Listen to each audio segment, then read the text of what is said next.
നമുക്ക് കുറച്ച് വിഷമം നൽകുന്ന ഒരു വാർത്ത ഇന്ന് വന്നത് എന്തെന്ന് വെച്ചാൽ വാണിജ്യ സിലിണ്ടറിന്റെ വില വീണ്ടും കൂട്ടിയതാണ്. ഇന്ന് ബജറ്റ് അവതരിപ്പിക്കുന്ന ദിവസമാണ്. ഇന്ന് തന്നെ ഇപ്പോൾ വാണിജ്യ സിലിണ്ടറിന്റെ വില കൂട്ടിയിട്ടുണ്ട്. ഹോട്ടൽ ഉടമകളൊക്കെ അതുകൊണ്ട് തന്നെ കടുത്ത ആശങ്കയിലുമാണ്. വില വർദ്ധിപ്പിക്കാതെ മറ്റു മാർഗമില്ല എന്നൊരു അവസ്ഥയിലാണ് ഇവർ.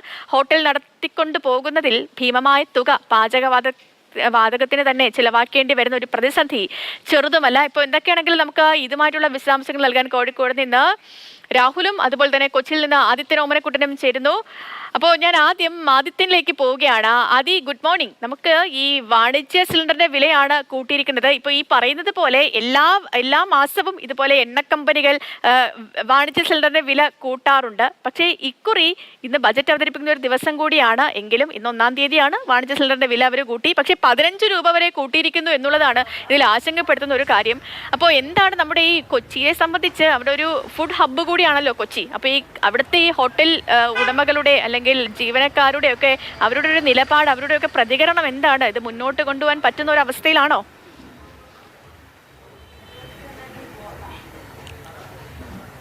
സേതു, കേരളത്തിൻ്റെ വ്യാവസായിക നഗരമാണ്. കേരളത്തിൻ്റെ വിവിധ ഭാഗങ്ങളിൽ നിന്ന് ഒരുപാട് പേർ ജോലി ആവശ്യമായിട്ടും ഒക്കെ ഇവിടെ എത്തി ഇവിടെ നിന്ന് ഭക്ഷണം കഴിച്ച് ഉപജീവനം നടത്തി ജീവിക്കാറാണ്. അപ്പോൾ ഹോട്ടൽ മേഖലയ്ക്കൊക്കെ ഒരുപാട് പ്രാധാന്യം അല്ലെങ്കിൽ സുപ്രധാനമായ തിരക്കേറിയ നഗരമായതുകൊണ്ട് തന്നെ അത്തരത്തിൽ ഈ വിഷയങ്ങളൊക്കെ വരുമ്പോൾ അതേറെ ബാധിക്കുന്നത് കൊച്ചിയിലെ ജനതയുമായിരിക്കും. ഇപ്പോൾ നമുക്കറിയാം, ഹോട്ടലിലെ വാണിജ്യ സിലിണ്ടറിൻ്റെ വില വർദ്ധിക്കുകയാണെങ്കിൽ സ്വാഭാവികമായിട്ടും അത് ഭക്ഷണ സാധനങ്ങളുടെ വിലയിലേക്കുമൊക്കെ പ്രതിഫലിക്കും. നമുക്ക് ആദ്യം ഈ ഹോട്ടൽ ഉടമയോട് തന്നെ ചോദിക്കാം. ചേട്ടാ, ഇപ്പോൾ ഗ്യാസിൻ്റെ വില കൂടി അറിഞ്ഞായിരുന്നു? ഇന്നും കൂടിയിട്ടുണ്ടല്ലേ? ഇന്നിപ്പോൾ ഗ്യാസ് തരം വന്നിട്ടില്ല.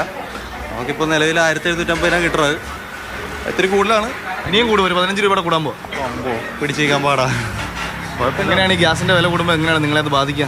നല്ല രീതിയിൽ ബാധിക്കും. പിന്നെ ദൈവം സഹായിച്ച് നമ്മളങ്ങനെ മുമ്പോട്ട് പോകുന്നു. ഒന്നും മിച്ചം വെക്കാനൊന്നും ഇല്ലെങ്കിലും നമ്മൾ നേരെ ഗ്യാസിൻ്റെ വില കൂടുമ്പോൾ സാധനങ്ങൾക്കും വില കൂടേണ്ടി വരും അല്ലേ? ഭക്ഷണ സാധനങ്ങൾക്കും. അതെ, നമ്മൾ വില കൂട്ടാറില്ല. അപ്പോൾ നമ്മൾ കസ്റ്റമേഴ്സിൻ്റെ ഒപ്പം നിൽക്കുക ചെയ്യാറ്. പിടിച്ചു നിൽക്കാൻ ശ്രമിക്കും.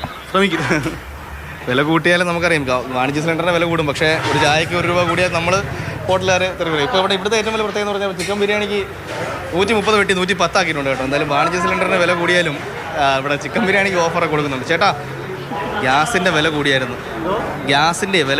വാണിജ്യ ഗ്യാസിൻ്റെ ഒക്കെ നമുക്ക് ജീവിക്കാണ്ടിരിക്കാൻ പറ്റില്ലല്ലോ. അവര് കൂട്ടനുസരിച്ച് നമ്മൾ മേടിച്ചുകൊണ്ടിരിക്കണം, അത്രേ ഉള്ളൂ. ഈ ഹോട്ടൽ ഭക്ഷണത്തിൻ്റെ ഒക്കെ വില എങ്ങനെയാണ്?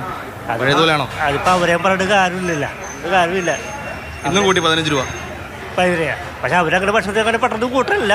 പിന്നെ അവർക്ക് പിടിച്ചേക്കാൻ പറ്റില്ലെങ്കിൽ കൂട്ടുകയും ചെയ്യും. ഇന്ന് കേന്ദ്ര ബജറ്റ് വരുമോ? ഇന്നത്തെ ദിവസം തന്നെ കൂട്ടിയേക്കുന്നത്. ബജറ്റിൽ എന്തെങ്കിലും പ്രതീക്ഷ ഉണ്ടോ ചേട്ടന്? അതിനെപ്പറ്റി കൂടുതൽ എനിക്കറിയില്ല കേട്ടോ. ഞാൻ ശ്രദ്ധിക്കാറില്ല. കാര്യമില്ല. ഇപ്പം എന്താ കഴിക്കാൻ പോണെന്താ? ഞാൻ ഇപ്പോൾ മസാല ദോശ കഴിക്കാൻ പോകണം. മസാല ദോശ കഴിക്കാൻ പോകണം.